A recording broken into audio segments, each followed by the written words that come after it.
Councillor, would you like to join us? Thank you. We'll start this meeting on time.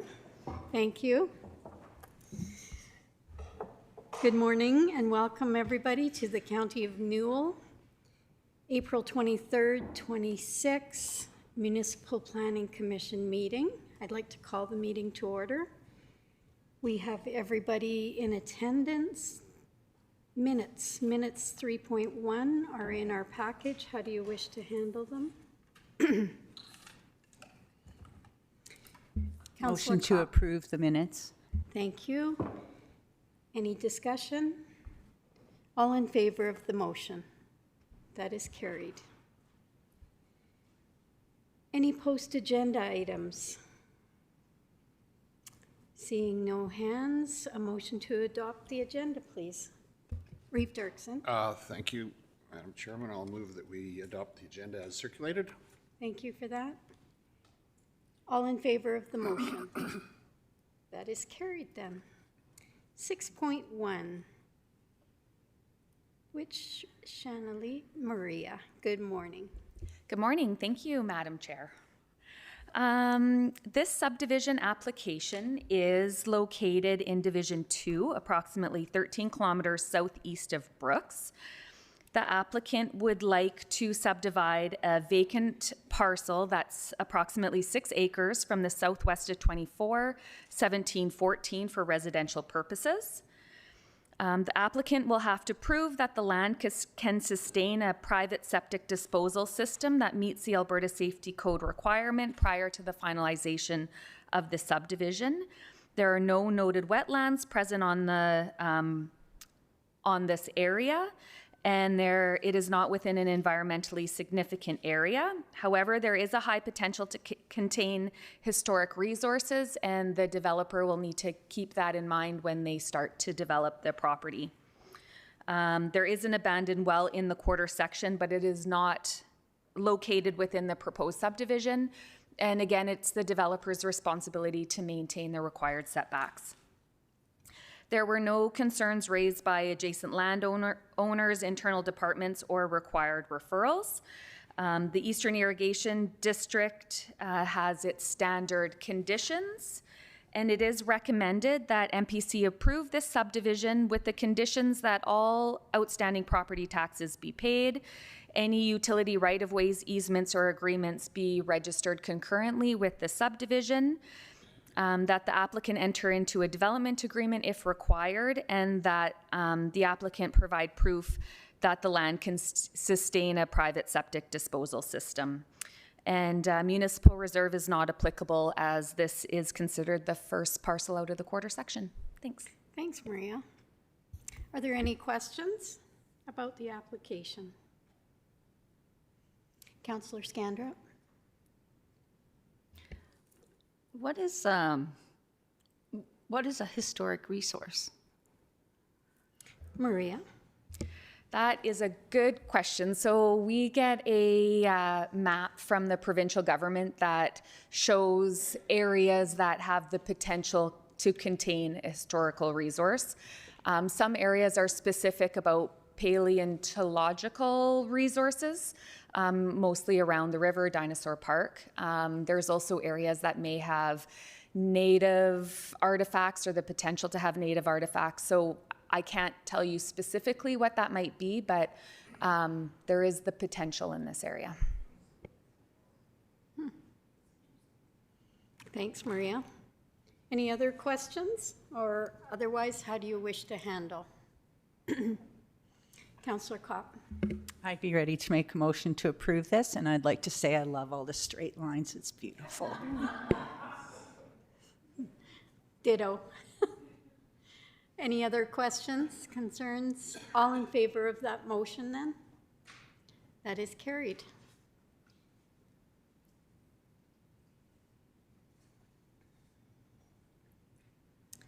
We have any other business, nothing identified. We had no post-agenda items.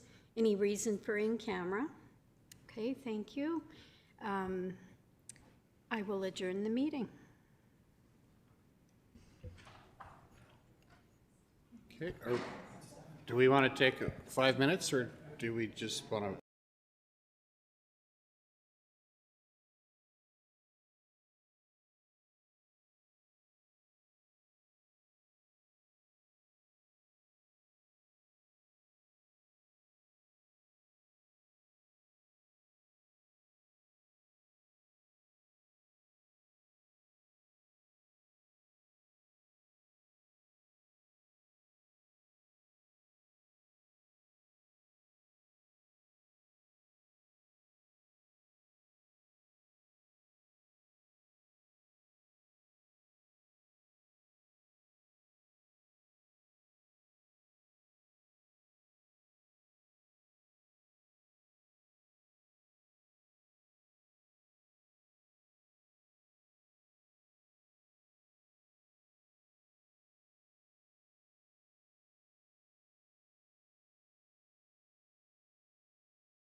Excuse me.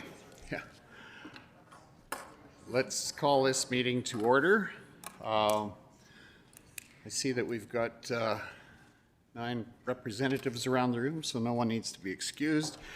We have minutes of the April 8th meeting have been circulated. Are there any errors or omissions or a motion to approve the minutes as circulated? Councillor Baumgarten. I'll make a motion to approve as circulated. Thank you. All in favor, please indicate. That is carried. Thank you. Are there any post-agenda items? Seeing none, we have delegations. We're going in camera at 10:15 early today, and then we've got delegations at 11, 11:30, and 11:45.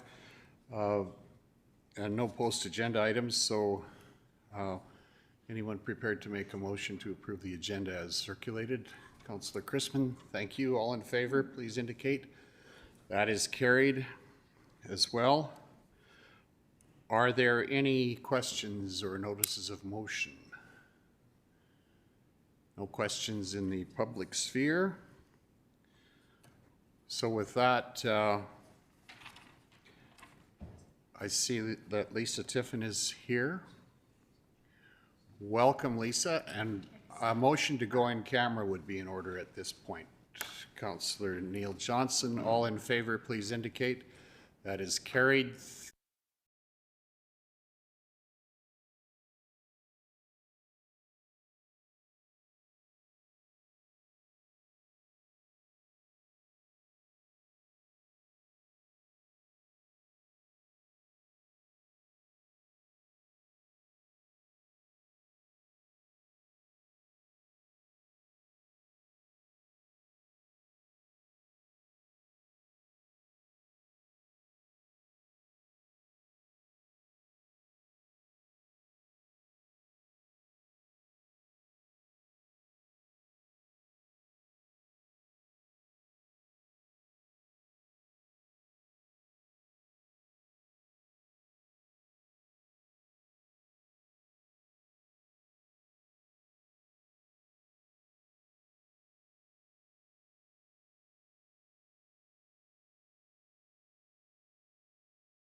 Welcome to Staff Sergeant Harms and Sergeant Schmidt. So why don't you take the seats here and we'll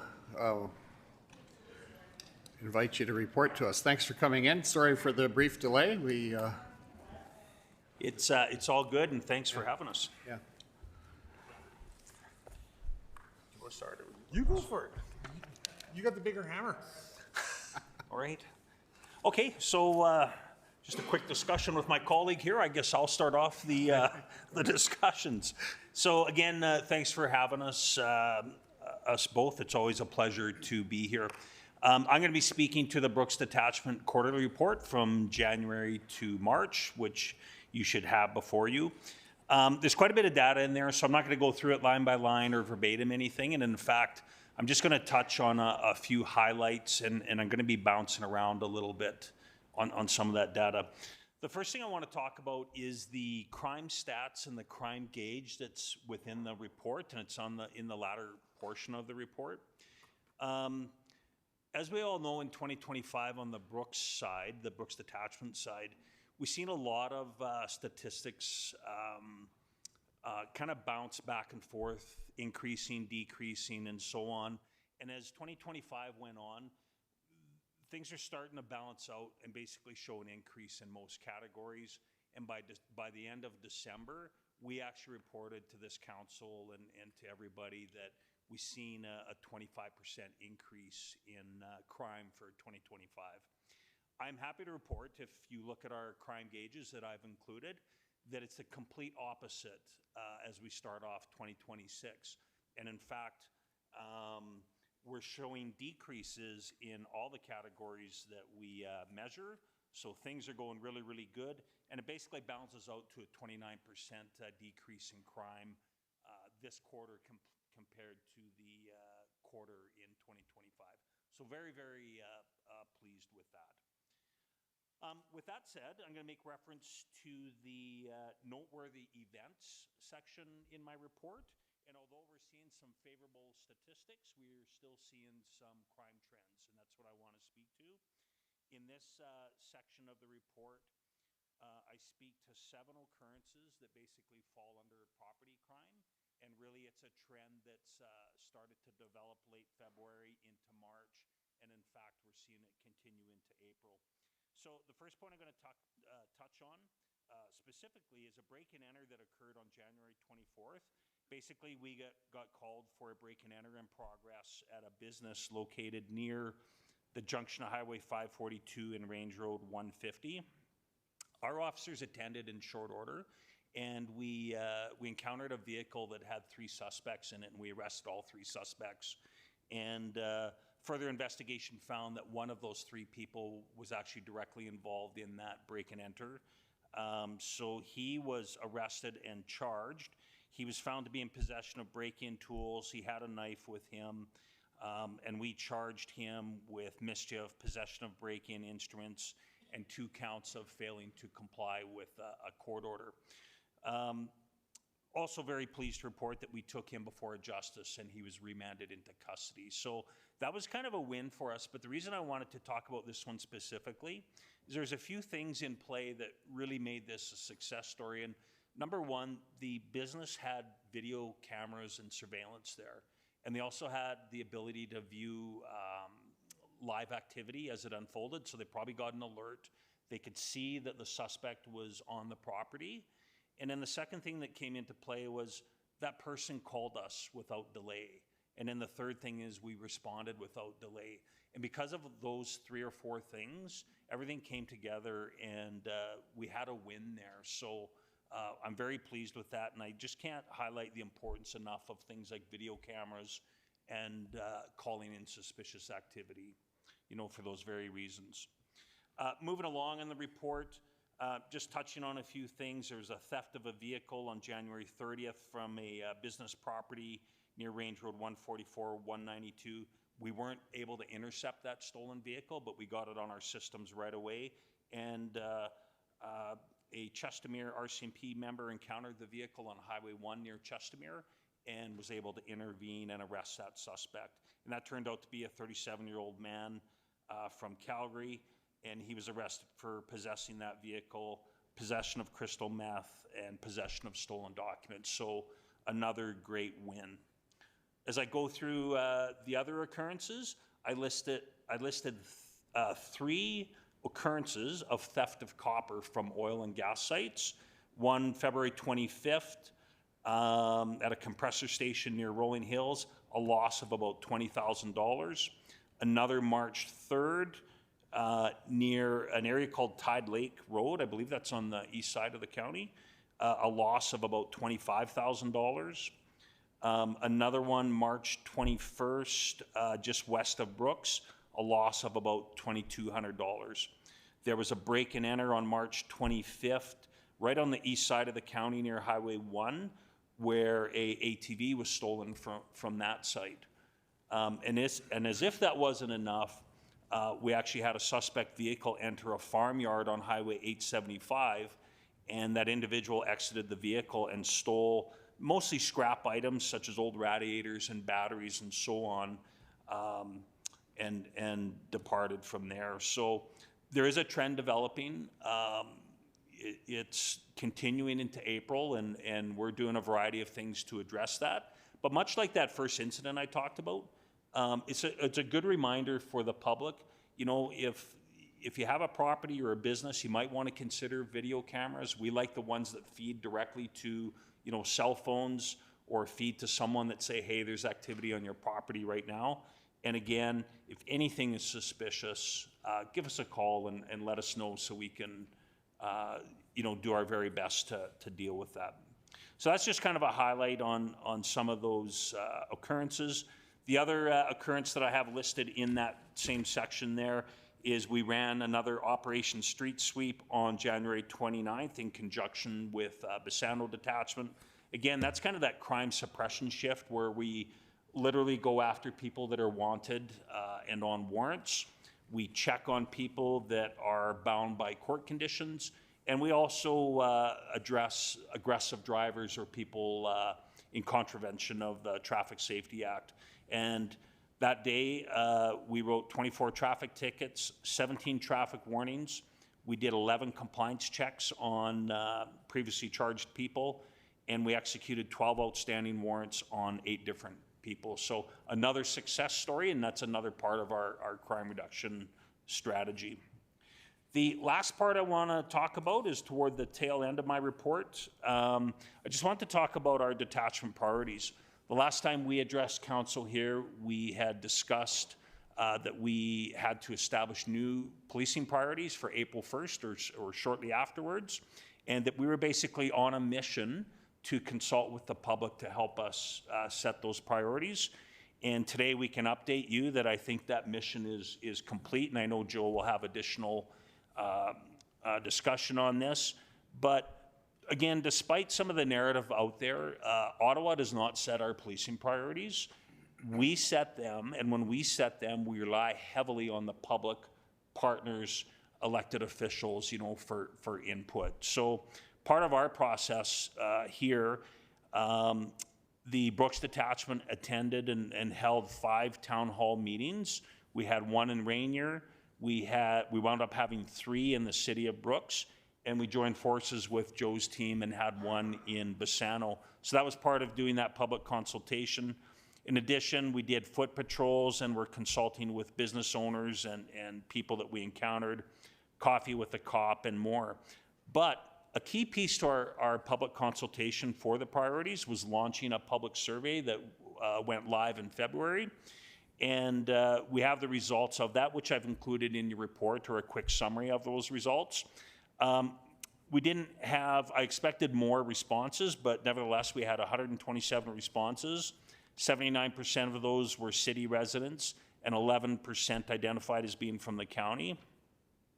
And basically, when asked in that survey what the #1 policing priority should be, 25% responded traffic safety, 25% responded property crime reduction, and 23% to drug enforcement. There was a variety of other categories that received a lot less votes, so to speak. Community engagement was also identified in that group. So I can tell you that those 3 or 4 categories are very consistent with what we're hearing back from the public at the town halls, even those informal discussions and so on. So right now, we're in the final stages of solidifying those very 4 things. So traffic safety, property crime reduction, drug enforcement, and community engagement as our policing priorities go forward. But of course, always open to input on that as we get near the finish line on that, and willing to discuss that. So anyway, that's just a quick snapshot. Thank you. Go ahead, Councillor. Good morning. I know you only had 11% from the County of Newell, but from that 11%, were the priorities the same at that same statistical level of 25%, or where did they fall? Yeah, so I don't have that exact breakdown, but I can tell you roughly that, yeah, the 11% agreed with that. An interesting thing, too, is those survey results are almost identical to the previous year's survey results as well. And I can tell you as well, those results are what I feel should also be the priorities based on our experience and based on what we're seeing, you know, with statistics and so on. And I strongly feel the public knows what they're talking about when they identify things like this. So, yeah, it was no surprise to see it kind of shake out to this level, if that makes sense. Good, thank you. Any other, Councillor Hofer? The one charge you mentioned here, that theft of copper wire, theft of copper wire. So being a theft under 5,000, not being a chargeable offense, what do you guys do for the future? Does he just get away with a slap on the wrist, don't do it again, scold him and walk away? Or how can we try to mitigate these things? Is that something that you guys control? Is that federally controlled? What's the story on that? So did you say not being a chargeable offense? Did I understand that right? So it is a chargeable offense. And to us, a property crime is a property crime. The Criminal Code of Canada basically defines when there's a theft or possession of stolen property, it's either under 5,000 or it's over 5,000. And I believe the criminal consequences are different for each one. So definitely under 5,000 is probably considered a lesser charge, you know, in the courts. For us, it's all the same thing. If you commit that crime, we're going to lay that charge, and we're going to do everything we can to hold you accountable, including things like hearings, if we can, you know, if it fits the criteria, and we're going to see it through in court. So we have control on that part of things. What we don't have control on is what happens in court. And, you know, often we relay our messaging and our thoughts to the Crown Prosecutor, which is basically we want people held accountable. But at the end of the day, what happens in court is outside our control, if that makes sense. Does that kind of address your question? Yeah, you bet. I guess it is in control of the courts after that. Your job is done, right? So yeah. And you know, I want to make sure this is understood. There is no difference with us. We're not going to encounter someone that steals something, say property that's less than 5,000, and say, you know what, we're not going to charge you on this. We want accountability on everybody's part. The only piece that might come into play there is, you know, somebody shoplifting, like a child or a youth or something that steals, you know, a chocolate bar or something from a store. We might look at other measures, but I think the spirit of your question is, you know, about metals and people's property and stuff. It's all the same to us. Does that sound right? Mm-hmm. This might call for some speculation, but the theft of copper wire seems to be on the increase again. Is that because somebody got out of jail and is back at it, do you think, or it's just people are getting more desperate? I feel it's a combination of things, and the one thing we do have to understand, especially when I talk about crime trends, because they do go up and down, often that does mean that certain people are in jail and out of service, so to speak. And the thing you have to understand about that is they will come back in service at some point. And I often think of the story that Joe told with the theft of copper off center pivots. where the individual is mandated to pay back some of the victims. Well, if that individual is unemployed, we're pretty sure we're going to see it's possible we're going to see a spike in crime, right? And I'm just talking generally that could happen. So combination of people being in jail. It's also a combination of people from outside the area coming into our area to commit the crimes. You've seen I've made reference to people from Calgary stealing a vehicle, right? So sometimes we get those out-of-town people coming into the area specifically to commit crimes. And when they do that, we see a crime spree or a crime wave because they hit the area, they do as much, damage, so to speak, as they can, and then they leave the area. So, yeah, there's a whole bunch of reasons that it can fluctuate. Okay, thank you. Thanks for that. Yeah, and just to tag on to that too, right now, a lot of with the global market and everything that's going on politically, metal prices are going through the roof. So these guys are getting more brazen. Like the one person who is responsible for most of that pivot theft last year, he's still in jail. And just kind of as predicted, somebody's coming and taking over his territory. Some of these well ones we've noticed in the last, like it is trending higher. We're seeing some in Bassano as well.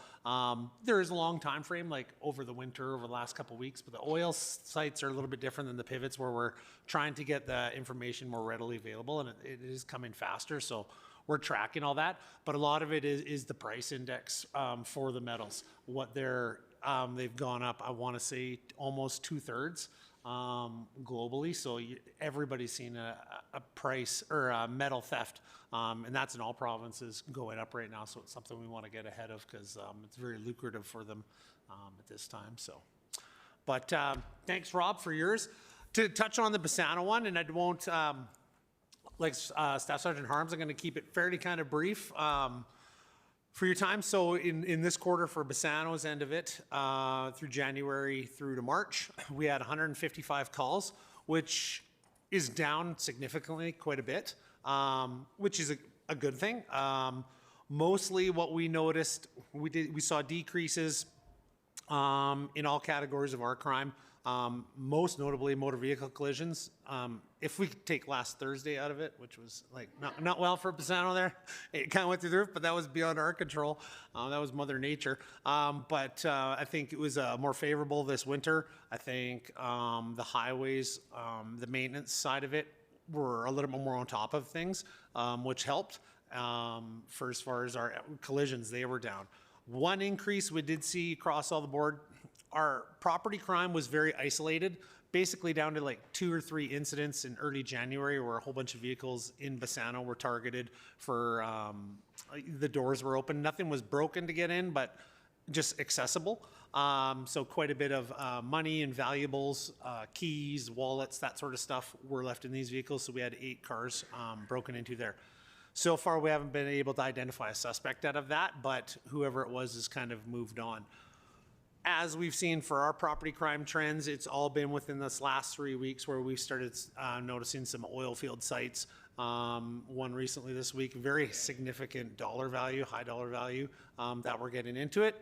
And not your average, oh, I saw a battery beside the tool shed. This is more significant, like more professionals doing it, or at least trained or experienced in removing some of this stuff, which tends to help our investigation because it isolates a lot of our clientele that we're going to try and identify as suspects too. It's not, Johnny off the street who, just took a propane tank. These guys are a little bit elevated, which narrows the field a little bit in the criminal category.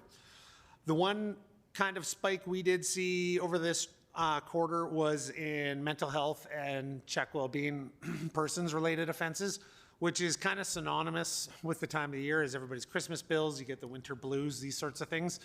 People are isolated, the weather conditions are keeping them inside. So we did notice a bit of a spike in that, and we were working with the schools and stuff because that carries on through, kids from their parents, extended family, they bring that into the schools. So we work with the schools quite a bit. Not going out on calls, we were able to do a lot more school interactions on the heels of what that tragedy in Tumbler Ridge. We went to the local isolated schools because when communities start hearing that, well, Tumbler Ridge was the exact same size as Bassano. Same population, same school base, that sort of stuff. So it brings those worries into it. So we were on kind of seeing Brooks did the same with their schools too, right after that tragedy. And then it went into spring break. We held off all kind of lockdown drills, that sort of stuff, until the kids came back and kind of had time to digest that. And then ourselves and Brooks's whole team, we met with the Grasslands, had an emergency meeting or emergency planning meeting with them just to help mitigate for the things. So we have a few plans in process for more drills and that sort of stuff going forward. So we were more kind of community focused with the decrease in calls. And again, we participated with Brooks as far as all the town halls. And Bassano had its first online survey. I kind of piggybacked on learning how to do that from them. And our survey came back, we only had 17 respondents, one from Hussar, the rest were in Bassano and the county, and very much the same trends as what Brooks followed. Property crime was identified as the most significant thing they wanted addressed, both rural and within Bassano, traffic, and then community engagement. Drug enforcement was kind of our fourth, but with Bassano, any kind of highway community, the drug problem, yes, I mean, I'm not going to deny there is drug usage within town, but there's not a heavy trafficking thing. What we would notice is more, it's along the drug corridor of Highway 1. So where these transactions, drop-offs, that sort of thing would be hitting. And that we delve into through our traffic enforcement, is like tailoring our traffic enforcement into, yes, safety, but also as a way to kind of quell the drug trafficking trade in our town too, with our drop-off sites. So that was kind of the significance out of Bassano. Our only significant file really county-wise that we want to pay more attention to next year is we've had 2 reports of vehicles falling through ice out at Crawling Valley. That was a bit of a hot button one, and kind of whose toy in the sandbox is it to play with, how is it best handled? A lot of these, I think it was good because we've been working with county peace officers on how to address this best way, and more mitigation factors for how to hold people accountable. We had, with the freeze and thaw this year, vehicles falling through the ice that shouldn't have been on there, and then shacks that were left on the ice, and then it started to thaw, the shack fell through, somebody lit it on fire, and then it re-froze, and there was no registration, there was no IDing of this. So how to better track and hold people accountable and make them responsible for that property and those cleanup costs and the environmental impact on it. So I think that's something we're going to delve into more this year, going forward for pre-planning for next year. The other significant file is we had a robbery at the old SO in Bassano. Somebody wanted to steal some pepperoni sticks, threatened a gun. There was no gun involved, and we located the suspect very close by, very quick, because he walked on over to the detachment right after the robbery with his pepperoni sticks, asking for a ride home. So when we say robbery, but surprising, to speak earlier with, we don't know how the courts work. This guy's still been in jail since it happened on March 17th. He's sitting in remand, so I think he likes the hospitality there a little bit better than what he was used to. So that was about it. So that's kind of my report, and open for any questions you guys have. Thank you. Joe, any questions? Go ahead, Councillor Johnston. 2 quick ones. One, in Bassano, is it just deer you have running around your highways all the time? And secondly, I probably should know the answer to this, but the Police Review Commission, what was that called before? Like, what was that structure? Like, now it's provincial. Was it always provincial? Did it have a different name, or what was that? So for the deer, we've actually noticed a huge decrease in animals struck out there, which is surprising, because I was actually trying to break that down a little bit, and we only had like 1 or 2. Most of the deer activity that's been going on in town has been me putting them down. There's been a lot getting bloat right in Bassano, so unfortunately for the school, I had to put a couple down right beside it. So that was fun. And as far as the police, that is from my best understanding, a fairly, like when I was in BC, every community had their own review police board going forward. I think it was a fairly new process in the last year and a half brought on, and it's still not in play. That's why, like, this new community plan that we're doing, it's more geared for when that police review commission is in place, like the community boards that are coming on. but they haven't really been implemented yet. So we kind of put the cart maybe about a month before the horse in anticipation for that. But there was no, unless like most larger municipal centers would have their police review commission, this was kind of a new thing, I think, brought down from the provinces to bring into the rural areas to have their own kind of police, I wouldn't say oversight, but like that committee to be able to weigh in on policing issues and that sort of stuff. Am I fairly right? Yeah, so, yeah, I think what we're talking about is the civilian police committee. Am I understanding that right? Yeah. Yeah. Yeah. Yeah. So, yeah, each municipality was mandated to go forward with that and establish a committee. So, for example, the city of Brooks is establishing their own, and then on the province side, there's going to be one established for the province representing all of the counties. So, we haven't heard, I don't think, any updates on where they're at with that, other than it's mandated. And the only other piece I can add to that is we are aware that one of the primary updates is to help establish policing priorities. And again, none of the committees that I'm aware of, for sure in this area, weren't in place to help us, establish these committees, which is fine. We'll update them when they're in place. And then going forward, they'll be able to influence the policing priorities. So it's just a matter of time before they're in place. Yeah, and I think that was kind of the initiative with this new plan, whereas the previous ones, once we've kind of established it, it was kind of set for the year. This one's more fluid, so say if that policing board comes on, say in 2-3 months, I believe it's by June, they all have to be in place, but it's some things always get set back or delayed a little bit. And then once those get established, they can weigh in, we can meet with them, and then we can adjust these plans accordingly now. We have that ability to where we can kind of make things a little bit more fluid. If we notice a certain spike in one area, where we can now divert that plan, in consultation and be able to kind of pour more resources or more attention to those specific areas. Thank you. Any other questions? Seeing none, thank you again for coming in today and for the work you do on behalf of all of us in the community, and we appreciate the partnership with you and the good conditions that you help us maintain in this area. Well, thank you very much again. We appreciate the same partnership, and yeah, I think Joe and I can't say enough about that, so thanks for having us today. Awesome. Thanks for Thank coming you all. in. Have a good day. We're going to keep going. We're a little bit late on a public hearing, but we got behind ourselves about an hour ago, so that's great. Thanks for coming in. Yeah. Okay. Okay, with that, someone prepared to make a motion that we go into a public hearing. Councillor Kopp, all in favor of that, please indicate. That is carried. Thank you. And with that, I'll ask Maria if you'd give us the background. We're hearing for bylaw 2124, correct? -26. Perfect, thank you. The purpose of this land use amendment is to redesignate a portion of lands from agriculture to agriculture small lot. These lands are in Division 7, about 1.5 kilometers west of the city of Brooks.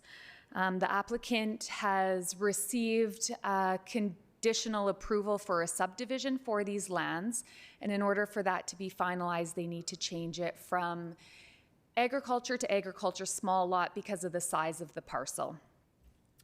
So we did circulate it to adjacent landowners, required referrals, and we did not receive any written feedback. I did discuss the proposal with an adjacent landowner who was concerned about the potential of having multiple houses on that property. And the change to agriculture small lot actually only allows for one house. So it's actually more restrictive than if it were agriculture. So they were happy to hear that. And it is recommended, should no comments or concerns be raised at this public hearing, that second and third reading be given to this bylaw.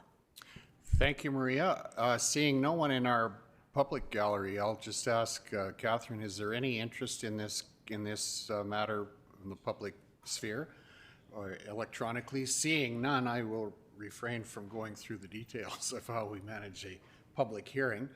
And if there's no one prepared to speak to it, I'll ask for a motion that we move out.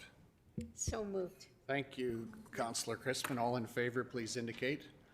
That is carried, and as per Maria's indication, we would then be prepared to, first of all, entertain second reading of bylaw 2124-26. Councillor Scandrup. I move second reading on that bylaw. Thank you for that. All in favor, please indicate. That is carried. And similarly, third reading, Councillor Screever. Yeah, I'll move third reading. Thank you. All in favor, please indicate. And that is carried as well. So with that, I'm going to suggest that we go on to item number 8.1, which is bylaws, which you were going to take us through as well, right, Maria? Their land use amendment, pardon me? Yeah. Yes, this is another land use amendment. The purpose of this application is to redesignate a 6.1 acre portion of land from agriculture to residential. This land is located in Division 1, directly south of the hamlet of Rolling Hills. The applicant would like to subdivide a 6.19 acre portion from the quarter section, but because there are already 2 parcels out of this quarter section, they need to do a land use amendment from agriculture to residential to allow for that subdivision. This subdivision has not yet been presented to the Municipal Planning Commission, but it is in the works. There are a house and a barn located on the proposed parcel. The buildings meet the required setbacks of the residential land use district. The house is serviced by an open discharge system, so as part of the conditions of the subdivision, that will have to be altered to meet the Alberta Safety Code standard. And it is recommended that council provide first reading to bylaw 2125-26. Thank you for that. Are there any questions? Councillor Johnston, go ahead, please. I'm just curious with this amendment, just because of the other lots. So the one labeled as Lot 1, Plant 891, that used to be a fertilizer site, so that isn't an ag. How is this all going to mix? Because we've got an ag parcel and a couple different, do you know what I mean? How does this all work out? Go ahead, Maria. I think that's a good question, because the reason for land use districts is to allow compatible uses within an area. So the most northerly 2 parcels will be residential, and then that one that's most south is zoned industrial. It's zoned industrial because there was once a fertilizer business on there, which is no longer on there. The same owner, and obviously owners change, but the same owner does own all those lots. So as it sits now, any industrial use could be put on that parcel. So that is a consideration. However, there is already an existing residential parcel adjacent to that industrial lot. Okay, thank you. Follow-up question, go ahead. How often is it that we put residential lots beside industrial when we, beside an ag? Like there's 3 different categories in that small area. How often are we doing that? Go ahead. I don't have any numbers for how often. Land use amendments mostly come across our desk because of proposed developments, proposed businesses, subdivisions, different things. So these are happening kind of on a as-needed basis. We have seen houses in industrial lots. So industrial lots are subdivided. There was an existing house because that was part of the farmyard, and now it's industrial, so it would be considered legal non-conforming. So I wouldn't say that a new blank slate subdivision, we would put industrial and residential right next to each other without some provision for buffering. But in this case, it's just kind of a history of ideas that have now led to this, this being like this. Okay, thank you for that. Any other questions? Go ahead, Councillor Christman. I'm trying to suppress the question, but what is our responsibility in the dugout and the closeness, proximity to the house? Do we have any responsibility for safety in that regard? Go ahead, Maria, please. There is nothing in our land use bylaw that dictates distance from a dugout or from anything other than additional development. That's part of the Alberta Safety Code standard. So I think as far as the bylaws go, there's nothing that indicates what that should be. Okay, thank you. Councillor Johnson? So I'm kind of stuck on this industrial site. It was used for fertilizer, so if they wanted to switch it back from industrial to residential, would there be any testing done for contamination, or would that fall anywhere under the county guidelines, or is that not our concern? Go ahead, Maria, please. Sometimes we see on the title there will be something that says, you know, this was used for something, or there's a development caveat. I'm not sure what that is on this parcel, but it is buyer beware, and we are open to having phone calls from people who want to purchase properties to look into what has happened on that property in the past. So it is really up to whoever is wanting to develop that to do their due diligence. I guess this would be another reason that we have discretionary uses versus permitted uses. So if someone wanted to put a waste management facility, let's say as an example, on this industrial parcel, that's a discretionary use that would come to the Municipal Planning Commission. At that time, MPC can decide, oh, that's probably not the use for this specific location, and deny a proposal at that point. So there are ways to ensure that there are suitable land uses adjacent to each other. Okay, thank you. Any other questions? Seeing none, I think Councillor Crispin, you're prepared to. I am. I'll first- make a motion for first reading. Thank as you. requested. Any other comments or questions? All in favor, please indicate. That is carried. Thank you. Thank you, Maria. Pardon me? Go, okay, yeah, thank you. Let's go ahead. Matt, 8.3, the Rolling Hills Agriculture Society Post Office Project, right? Yeah, through the chair, congratulations to the good folks of Rolling Hills. They've been through all the couches in the community and are in no longer need of the borrowing bylaw. So you can make quick work of this by moving second reading and defeating it. Okay, thank you for that. Anyone prepared to make the motion? Councillor Johnson. I'll make that motion, and good work, Dan. Okay, thank you. All in favor, please indicate. Oh, just a sec, yeah. All in favor, please indicate. Opposed? Same sign. That's opposed. Thank you. Okay, thank you. So we will not go to third reading, but do you want to take the tax rates, or do we?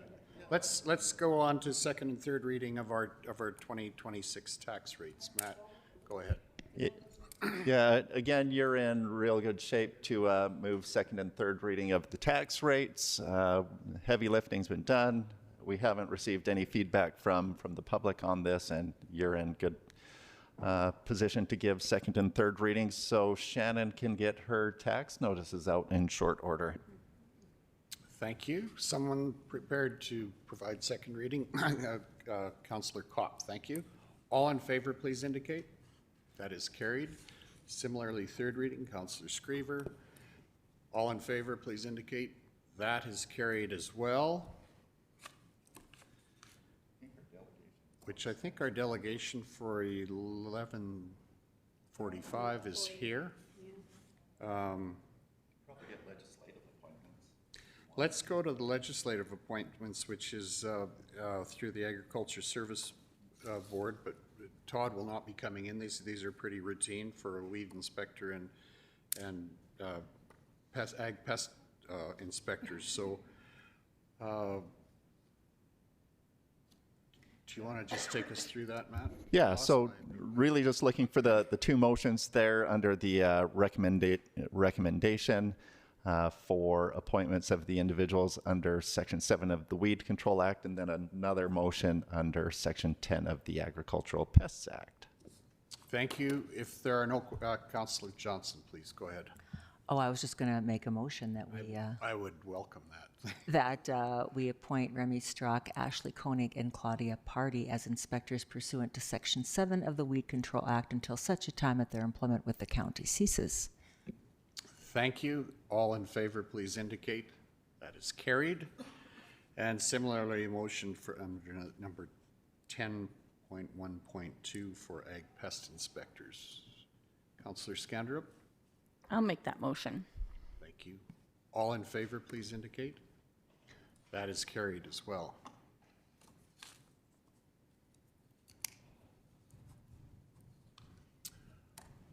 We'll keep going if our delegation doesn't enter. The administrative business, the annual report.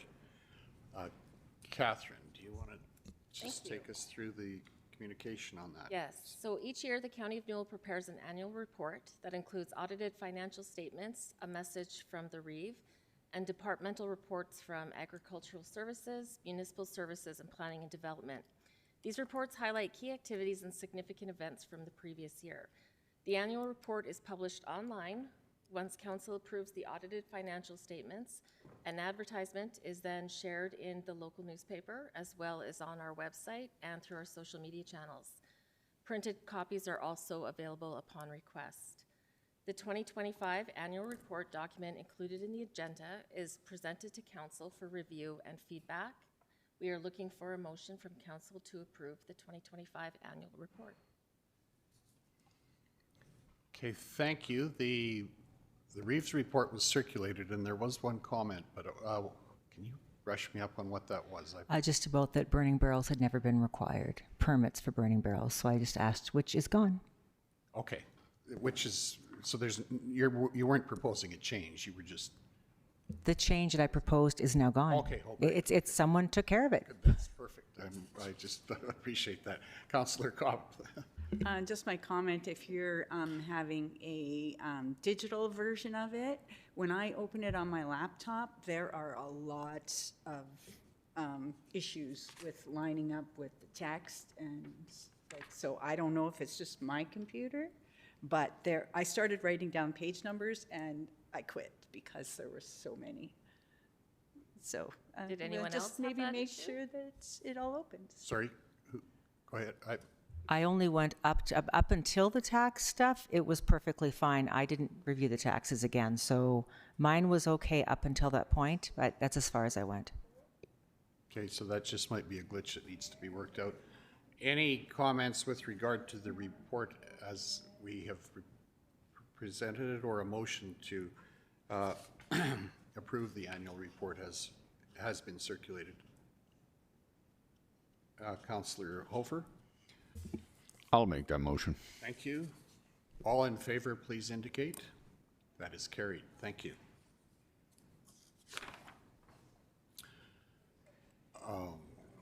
Just keep going, I guess.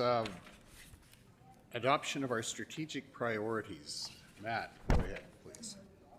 I think Committee of the Whole did the heavy lifting on the strategic priorities. The one minor amendment was there on the irrigation expansion priority. It was a great time getting away. It's always great to reflect on the region that we are privileged to be a part of. A lot of vision, a lot of entrepreneurial spirit. The theme of economic development surfaced very strongly in the strategic priorities.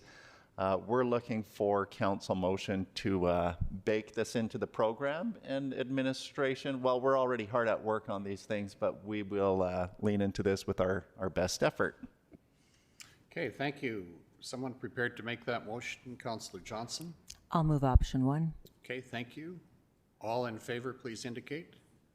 That is carried. Thank you. And I will suggest that we'll look for an opportunity to share this in person with our MLA when we're able to arrange a meeting. I think that's a good idea. And seeing that our delegation is here, we're running a little late this morning, so we're not, we weren't waiting for you. We've carried on with some of our business, but Ahmed, why don't you take the, or two of you take the chairs and the microphone, and we welcome your presentation this morning. Okay. Well, thank you for coming in.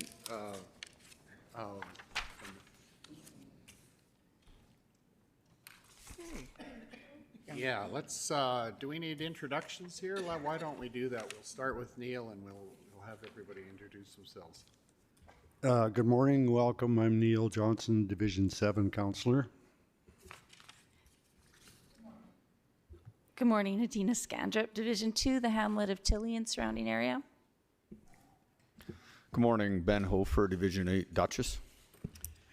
Hi, welcome. Greg Screever, Division 5, Lake New Resort and south of Brooks. Morning, Kelly Chrisman, the northwest side of the county. Arno Dirksen, the GEM area, which is Division 9, GEM and the rural area around Rosemary. Welcome, Matt Fensky, CAO. Good morning, Holly Johnson, Division 4, the hamlets and areas of Scandia, Rainier, Bow City, Castles, and Antelope Creek.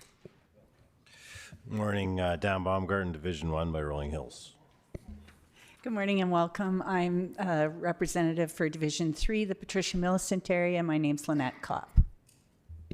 Good morning, Ariana Nielsen, Executive Assistant. Hello, Catherine Siakla, Communications Officer. Good morning, Sandra Stanway, Brooks Bulletin.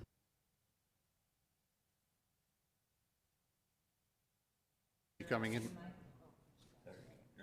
Okay, thanks. Somebody turned that, or maybe I did when I started talking, but it's on. Welcome, Bob and Ahmed, for coming in this morning to talk about mental health, your mental health program. Go ahead. Thank you and good morning to everyone. And thank you very much for giving us the opportunity to come. My name is Kassem from Global Village Center. Here is Bob Johnson. We don't look the same, but we are from same family, so different mothers. Yeah. Yeah, so we don't want to talk about the Global Village programs. We'll just talk about the program that we have, mental health, that we provide to Brooks, County of Newell. We've been working with the provincial government in terms of providing a funding for the mental health for this area for a long time. Thank God, finally we had a Alberta Counseling, which is taking care of all the mental health for the province, which was contracted by the Mental Health and Addictions Ministry. Had decided to have 15 partners through the province of Alberta. We are one of them in this area. Global Village Center. We provide mental health and addictions support for everyone. It's not specific to newcomers. We provide to local people. We provide people from the colony, and I think Bob Johnson will be able to talk about. When we have a mental health support for newcomers, we provide a cultural individual who will help them language and culture. Most of them, they do have a difficulty. Brooks itself has about 37% of newcomers. If we have a local person or people from the other colony outside the area, we have as far as Bassano and other areas within the county, they don't require any support other than to meet with Bob Johnson. So that is the uniqueness of the mental health that we provide. This will be our second year. First year, that was last year from April 2025-26. Because of we did, I guess, a fantastic job. I guess we just received the new contract agreement with Alberta Counseling to continue. They were very happy of the delivery that we had first year.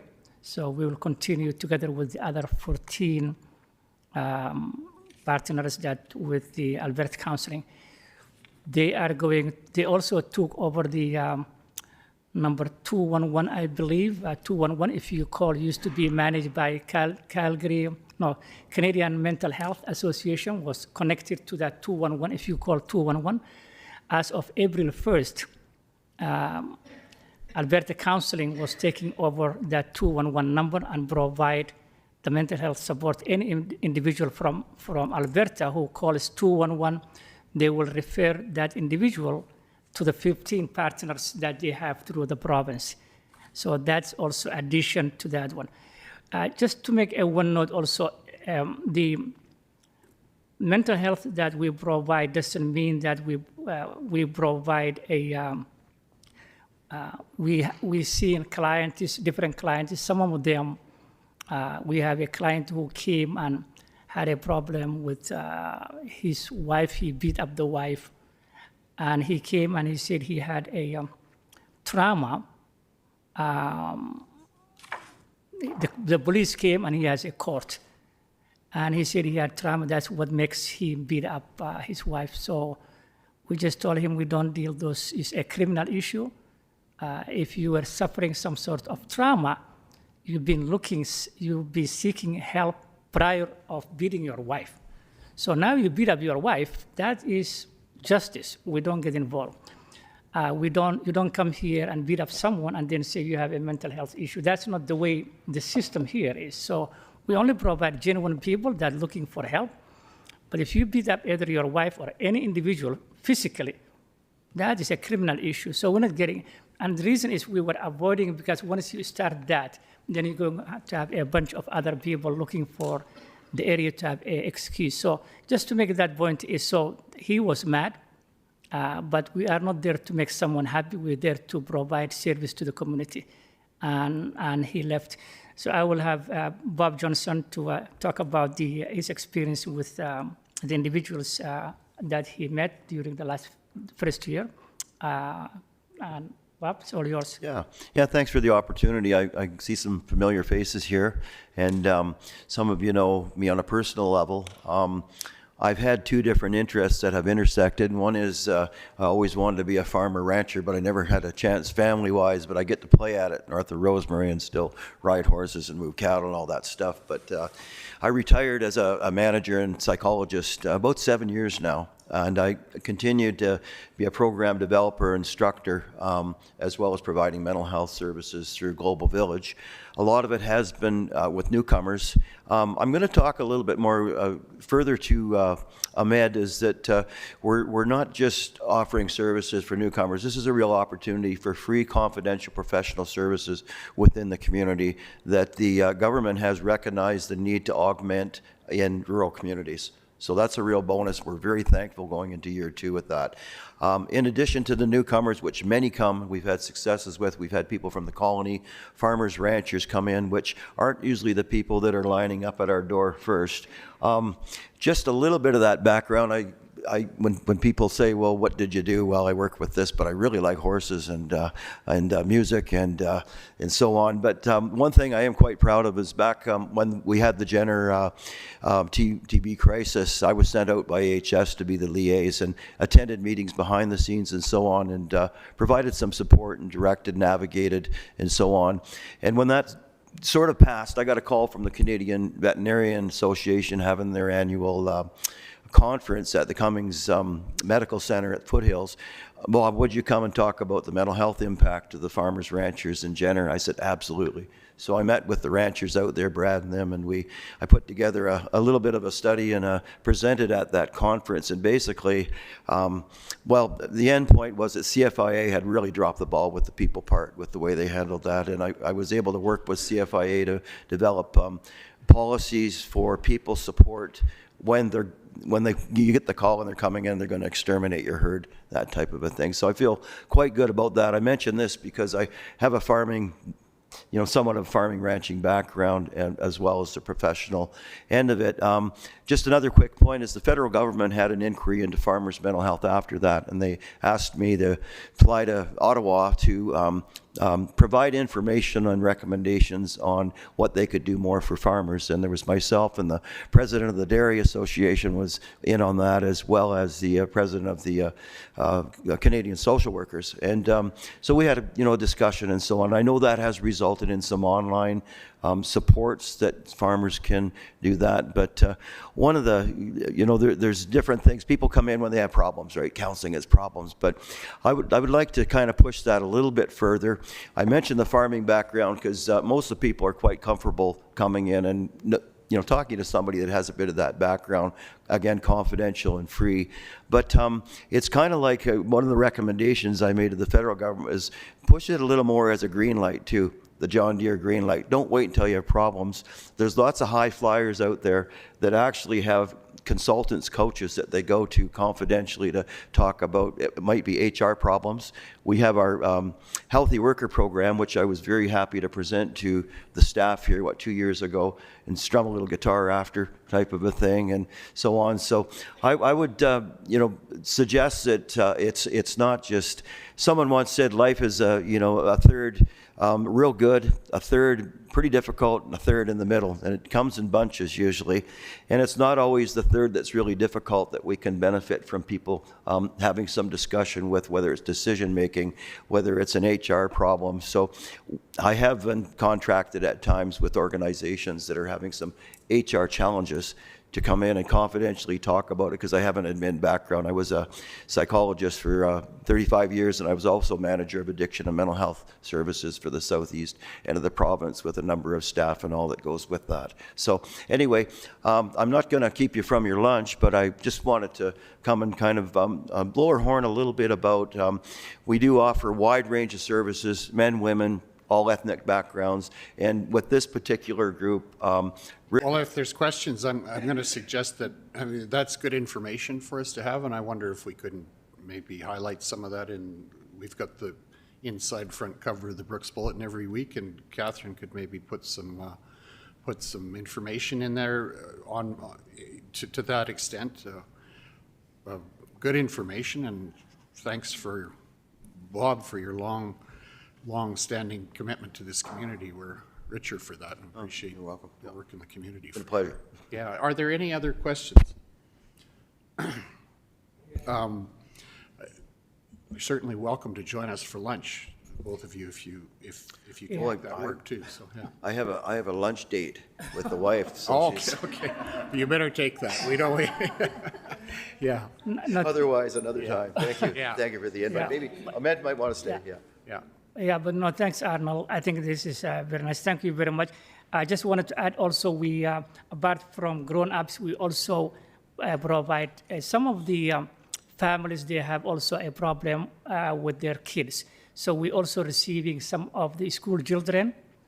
Some of them now latest coming from Bassano with their kids, because the schools provide mental health wellness during the daytime of when the kid is in the school, but not in the afternoon. So they usually come when they have, so we don't prevent them. So we receive them whether they are kids with their family coming, as age as 12 years, 13 years, but they come with their families. Just wanted to add that also, that we have also a family component on that one too. Thank you for that information, and I'm sure that Catherine can work with you to make sure that we get the details of what's out there accurate for our publication. I think that's good. Thanks for coming in. Yeah. Thank you. Yeah. Should we break for lunch? Break for lunch. It's okay.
When you're ready, just let us know. We're good to go? All right, if council is ready, I'm your fill-in for the rest of this meeting. Reeve Dirksen has an appointment out of town, so he's headed to that. We have very few items left. On the agenda, we're at 11.3, the Newell Pro Rodeo Pancake Breakfast. Big ticket item here. Mark your calendars. June 5th. Yes, Councillor Screever. Yeah, I believe that's when FCM in Edmonton. It is at the same time. is too, FCM.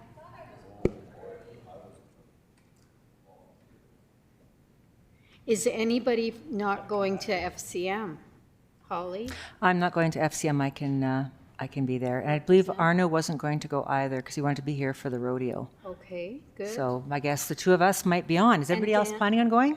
And Dan? I'll probably be around. Okay.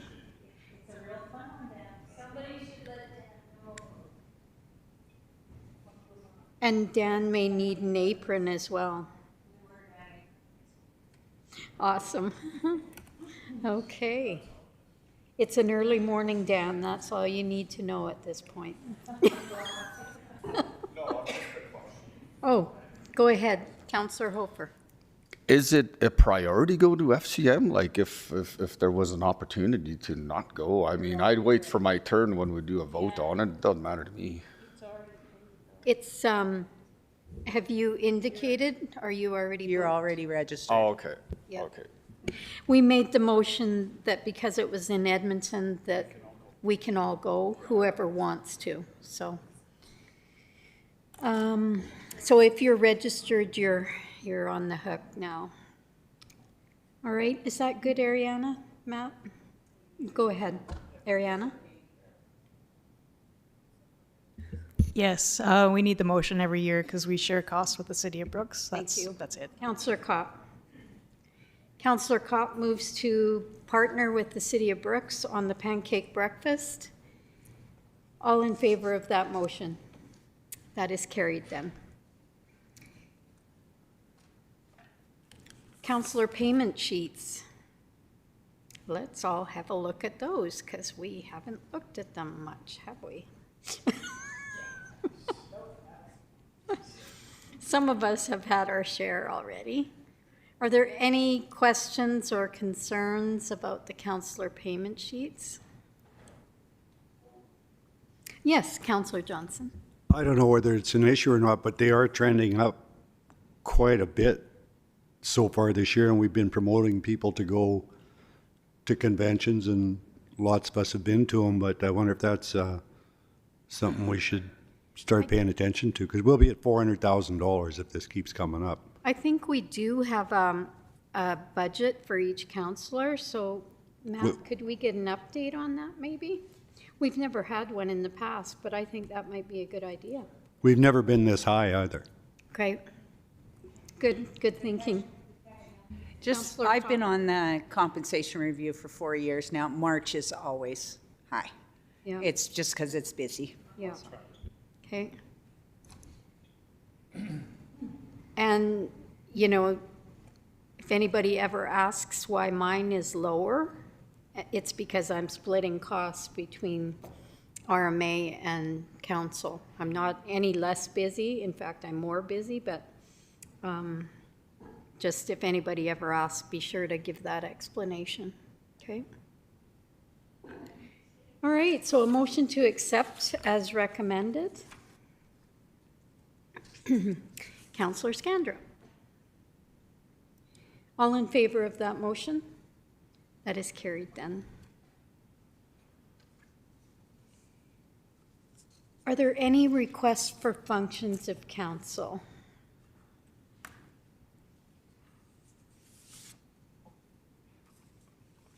Councillor Kopp.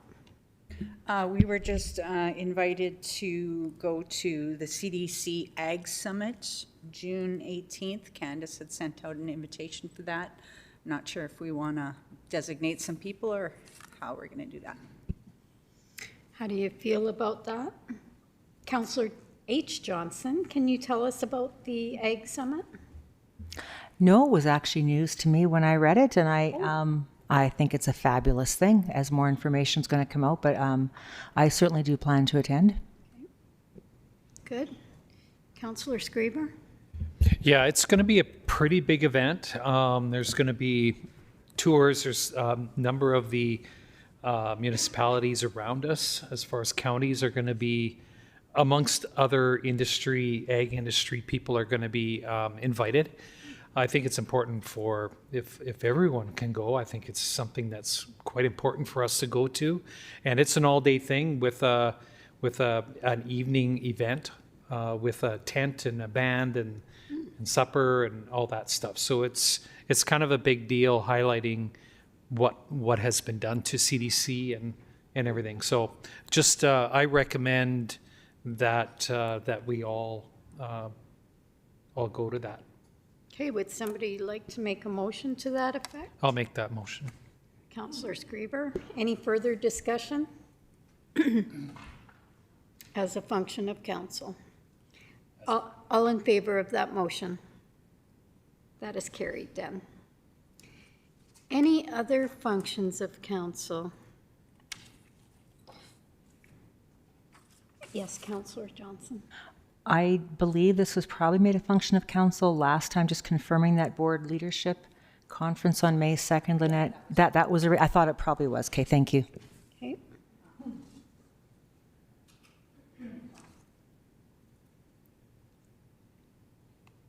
Anything else anybody has? If not, we'll go, oh, Councillor Kopp, sorry. I guess I should look up when I'm talking, eh?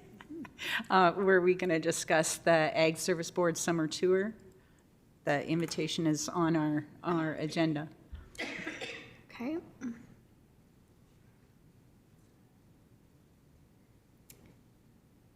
Who is interested in going to Wheatland County for that wonderful tour? I've been on it before. It'll be different, mind you, but it's a great event. What item number is that, Councillor Kopp? 11.5.1. I would be interested in going. Thank you. So it is 3 days. And I don't know if we're able to do 1, 2, or 3 days, but it is a 3-day conference. And these summer conferences used to happen regularly until COVID hit. Every summer there was this ASB summer conference, and then they stopped. So this is the first attempt back at this conference.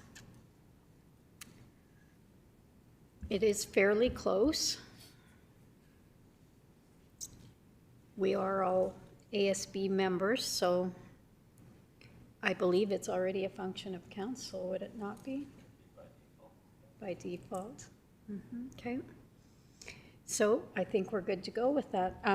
Please let Ariana know if you plan to attend, and she'll or would it be Ariana or Todd? Can be you. Okay. Let's go through Ariana. She's prettier. She'll get it right. That's, oh, there we go. Too bad Todd's not listening today. She'll do it right. All right. We have some committee reports, unless I've missed anything else. Okay, committee reports, Grasslands FCSS, Councillor Johnson. She to find the right piece of paper. We just had our meeting last night, so I could not get a report in ahead. First of all, FCSS has moved. I would call it the Greyhound Strip Mall for those who have lived here longer, but it's in that mall. It's in the site that was the Cashco site beside North End Liquor. So we had some renovations done. It's a site that will have a lot more parking. So it's a much better location for accessibility, so we're pretty excited about it. The open house will either be May 20th or 27th, just working out some details between that and our AGM, but everyone will receive an invitation to that. As well, just wanted to mention that the Brooks Newell Volunteer Expo happens this Saturday. from 10 to 2 at JBS Center. There'll be barbecue. There's 36 tables booked for, which is a really high number, so it's going to be a great event. So if you want to learn more about volunteer organizations in Brooks and area, that is the place to be. And that's all I think I have at the moment. Thank you. Thank you. Rec Board, we have 3. Councillor Kopp. That's me. We had our meeting to distribute the funds for the Division 3 Rec Board. Yeah, I can't remember what date it was, but we only had a couple submissions, one from the Fish and Game Association to buy some archery equipment so that they can have competitions with the kids that are taking archery. And also the Millicent ladies try to organize a picnic every year, so they gave us some money to help do that as well. That's it. Okay. Any questions on either one of those reports? Shortgrass Library. Adina. Well, not too much to report about that. We basically just are going through bylaws and updating them or getting rid of COVID stuff on them. But Bill 28, they're pretty worked up about it. And a lot of things that are in Bill 28 apply, you know, to a city like public library more so than like a rural public library. So it causes some concerns because in some of our rural communities, there's volunteers that may be younger than is allowed to be checking out some of these books that they're not supposed to be able to get to and things like that. So Shortgrass Library Systems has decided to write a letter to Minister Williams about their concerns with Bill 28. And also Petra is joining the coalition of public libraries because they've got this whole thing that they're working towards. So that's all I got with that. Okay. We have reports in the agenda. Are there any questions? I'll start with Councillor Hofer. You put in 2 reports, Regional Tourism Association. Anything you want to highlight there? Draw our attention to? Yeah, Brooks Regional Tourism has taken an initiative to put roadside open sign squares up in the area for purpose of taking selfies, but there was never no indication on where they wanted to put them, whether it was by a landmark or side of the road. So I guess what they're asking for is maybe permission as to where they can place these things. So I don't know for sure what the plan is with it. I meant to bring the paperwork that they showed, like the pictures that they showed is what they're planning on doing. But I guess it's a question for Jamie if she ever comes to it, yeah. Okay. Veterans Memorial Highway. I found it quite newsy that you're having online meetings now. Good job. Yeah. Yeah, other than they want to do another committee conference somewhere and they want us to all travel to it, and 2 of us said no, we'd rather just have it online and make it easier for us, because I'm not going to Lachlan-Bish to a meeting. Simple as that. Fair enough. And what was the response by the others? Was it well received or? I see. Okay.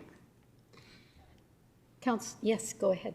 Councillor. I just had a question on that report too. Were you tasked with trying to talk Brooks into coming back on that board, or how did that work? No, the only input I had is they didn't know the mayor's name. And so I corrected them when I don't remember what they called him, but I said it's Norm Jernstein, so. Okay.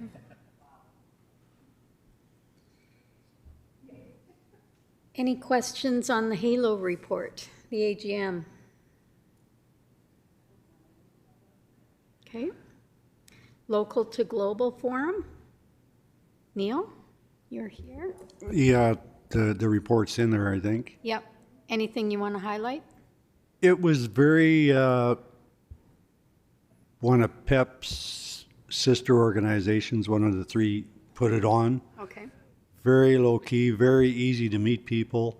And they really did have a lineup of speakers there that everybody actually sat and listened to. It was really good.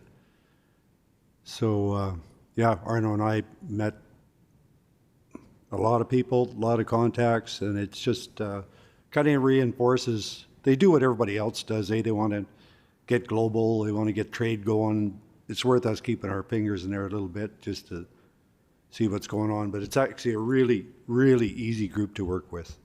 We enjoyed it. That's it. Thank you. The CARES, question. What was the number of people who attended? What would be your estimate? At the most, if you counted the speakers, because they were there with us both days, we sat with most of them for half an hour, I'd say at the very upside, 150, which makes it really nice as far as contact goes, but not that big. And it was only in Vegreville too. I don't think they had a hall big enough to go much bigger than that. But that's an increase from last year, so that's a good sign. It's going in the right direction because it is a really good conference. So I'm glad to hear there was more than last year. Yeah, well, no matter where you were at, you won't top the list of speakers they had. Lots of data center stuff, lots of trade stuff, lots of American influence. There were a couple of American speakers, which was good. No, it was. I'd give it an A all the way across. Good. What about the CARE Spring Seminar? 3 counselors attended that. Anybody want to make a highlight? Comment? Thanks, Dan, for writing the report. You didn't? Oh, okay. Councillor Johnston? This is really, I first learned about circular materials. Circular materials. This was new to me. I'm sure Lynette knew much more about it than I did. Pardon me? I was rather horrified at how much it's going to cost every person. It's such an expensive initiative. Oh, but it's only going to get worse from what they're all setting up. So we shall see with these billion-dollar facilities they're going to build, but we'll see. So that was your learning there. Mm-hmm. Premier Summit, it was all about newcomers and more to the point, getting more resources for newcomers. So, yes, go ahead. You had made a comment in there that the crowd had thinned substantially. Was that like the end of the day, or was it like, how long was this whole session? It started at 7:30 in the morning, and she began her address at 3 o'clock in the afternoon. And I think what was happening was there was so many people on the panels that once they were done their presentation, they were filtering out. Even though they were appointed, a lot of these panels were appointed by the province or by ministerial money, they were still, they were professionals, they were lawyers, doctors, so they would have maybe given their 2 or 3 hours in the morning and then, right? So, yeah, it was unfortunate, but it was a great opportunity for one family one family had their whole family there. There was about 5 children. They all met the premier, so that's how that went. It was a great opportunity, though. All right, and the final report is from Councillor Screever on housing. Yeah, that was ASHA. ASHA was a pretty good. I went on behalf of the Newell Housing Association, and it was a different kind of conference. It was much lower key than the say compared to a RMA, and the resolution session was very simple and 100% voted voted for. There were over 600 people there. So, I mean, it was quite something. I mean, it was lower key, but, and more personalized. So, yeah, it was a really good one to go to. And if you're ever on the Newell Housing Foundation board, I would suggest that you go to it. And I also heard the premier made an address there for the first time Yep. in many years. Yeah, first time she's been there. First time ever. Her. Okay. Yeah. Okay. And I also heard that your closing speaker did not show up. Yeah, that was the First Nations gal, and yeah, no, she didn't come. So. Our conferences overlapped, so I was talking to people. Oh, really? Yeah. I didn't really notice that much, but. Yeah. Gotcha. I was over at the Westin. Oh, were you? And there was people from ASHA staying at the Westin, so. Okay, I was at the Westin also. All right. Carrying on. Yeah, the Ag Service Summer Tour, we already talked about that. We do have one add-on, and that is top 7 over 70. If you check your email, CAO Fensky sent us an email inviting us to an event. Came in this morning at 10 o'clock. So I'm just opening up details about it. Reeve Dirksen wanted you to know that this has now gone national. It's the second one that Medicine Hat is hosting, but this 7 over 70 has now gone national, so just for your information. Nominations for individuals remain open until June 30th, and the event is October 14th, if you're interested in attending. The Reeve would like to see us be a sponsor of the event. Matt, do you have costs handy, or can you click on that? It's probably in this website somewhere.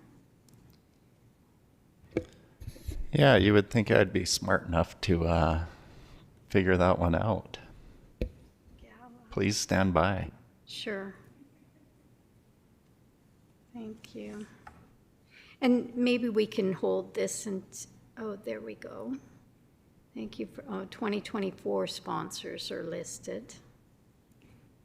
And Brooks Industrial Metals was a local sponsor on that last year. Pardon? I see, okay. Yep. All right, so you probably want to go big. The biggest you can go is platinum, $25,000. Gold, 10. Silver, 5. Bronze, 2,500. And a patron is 1,000. And for those different, I'm going to send this link to everybody so we're looking at the same stuff. That's always helpful.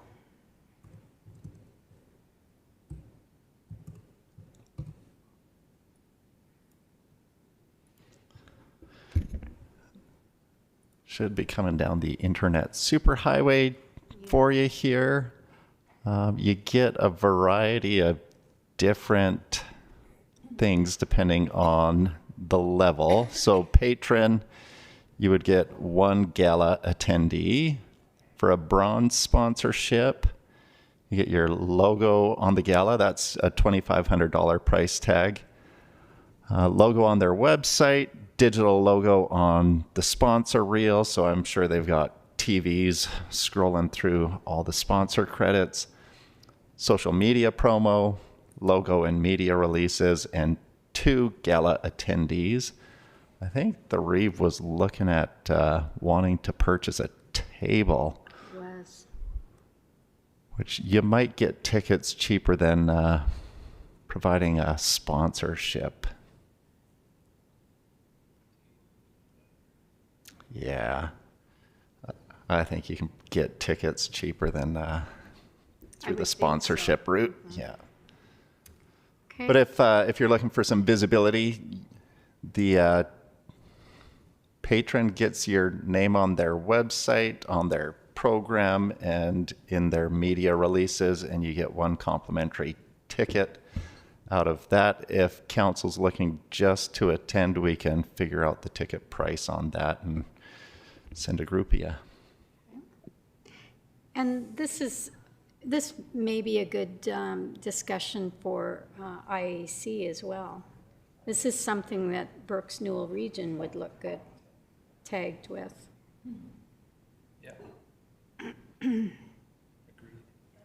Yeah. Oh, Councillor Johnson. Being I'm the only one over 70, I think we buy enough. I know I wouldn't be caught dead at this thing, but we've been buying enough gala tickets. I think just wrap it up on this one. Okay. Well, we can deal Or with it. whatever they think. We can deal with it as a function of council, and I think Brooks Newell region might be asked about it, and at a $2,500 level, something like that, it would go well. Just my thoughts, though. All right, we'll carry on. That takes us, in Reeve Dirkson's estimation, to the end of our agenda. Anybody disagree with that? Councillor Johnson. I need to make a motion from our in-camera this morning. Okay. So I would like to make a motion that we support the, where is it now? The healthcare attraction incentive put forward by the City of Brooks. Okay. Is there any further discussion? Councillor Johnson? This is for Matt. Did the City of Brooks actually pass that motion, or did they put it over to the bigger committee? Matt. Yeah, through the chair, City of Brooks Council was waiting for County Council to have a chance to review and suggest any edits before they made that formal motion. So I anticipate it'll be on their agenda on Monday for formal ratification. Okay.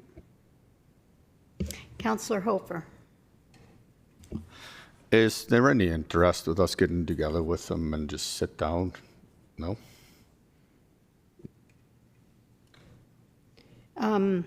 I'm not sure for what purpose. Can you explain? Well, I'd just like to make sure that we're all on the same page. Keeps coming back, and if it comes back again, then we still haven't rectified what's going on. It's I don't an know. initiative that was started by our mayors, and our CAOs have been dealing with it. So this is typical. And actually, this one has gone fairly easily compared to others I've seen. So just from experience, it hasn't been that long, really. Just so you know. Okay, Councillor Johnson? Well, it was changed a little bit, like Greg mentioned right off the bat that they should be paying a nominal rent. Yeah. And then when it comes back today, all they're paying for is utilities and taxes. No, and rent. A little And wee rent. bit. Yeah. It's in there, yeah.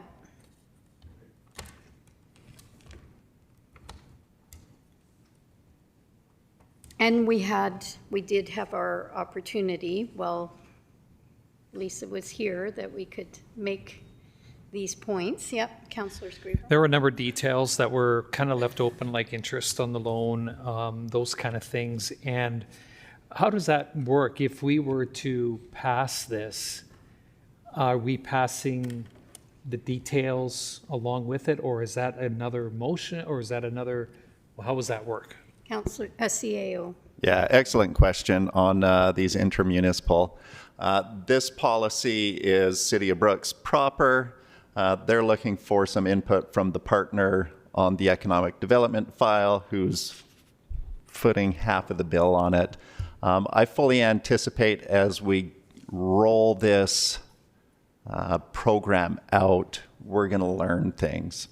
And that policy may need to be updated. We may need to have bigger conversations about, is it resourced appropriately? So that $22,000 out of the existing economic development budget, which was used for housing incentives in the past, is that actually sufficient to take care of the vehicle, the low interest, the housing, Yeah, this is a start, and as was mentioned earlier, there's a series of agreement templates that administration needs to get in place where we can deal with some of the nuances and corralling some of the, if there's excess demand, I think administration can be creative on how we allocate those resources to more than just a single person.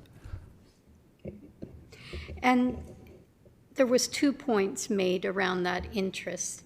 Reeve Dirksen made a point about the interest needing to be paid sooner rather than at the end of the year. And then Councillor Screever has some concerns about us paying the interest on the loan. So those two, if you can keep those in your pocket. Fair enough, councillors? Okay, because these details can be flushed and Matt can massage this yet, okay? Okay, any, Councillor Screever? Yeah, I just want to put my opinion out there. I after learning it takes about 6 months for AHS to pay their doctors for work, and someone new coming here, after learning that there is a cash flow that needs to happen, and if we can help out with that, I think that's a prudent thing to do, and if it helps attract the doctors, I think it's not a bad idea.